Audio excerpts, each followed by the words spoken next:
कराची के इलाके इब्राहिम हैदरी में एक शख्स बिजली की हाई टेंशन लाइन पर चढ़ गया।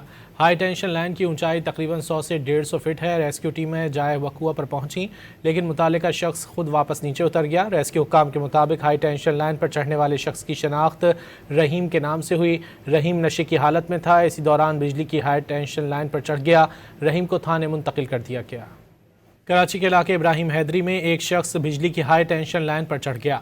हाई टेंशन लाइन की ऊंचाई तकरीबन 100 से 150 फीट है। रेस्क्यू टीमें जाए वकुआ पर पहुंची, लेकिन मुतालिका शख्स खुद वापस नीचे उतर गया। रेस्क्यू हुक्काम के मुताबिक हाई टेंशन लाइन पर चढ़ने वाले शख्स की शनाख्त रहीम के नाम से हुई। रहीम नशे की हालत में था। इसी दौरान बिजली की हाई टेंशन लाइन पर चढ़ गया।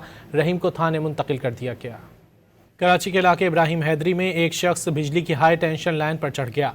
हाई टेंशन लाइन की ऊंचाई तकरीबन 100 से 150 फीट है। रेस्क्यू टीमें जाए वकुआ पर पहुंची, लेकिन मुतालिका शख्स खुद वापस नीचे उतर गया। रेस्क्यू हुक्काम के मुताबिक हाई टेंशन लाइन पर चढ़ने वाले शख्स की शनाख्त रहीम के नाम से हुई। रहीम नशे की हालत में था। इसी दौरान बिजली की हाई टेंशन लाइन पर चढ़ गया। रहीम को थाने मुंतकिल कर दिया गया।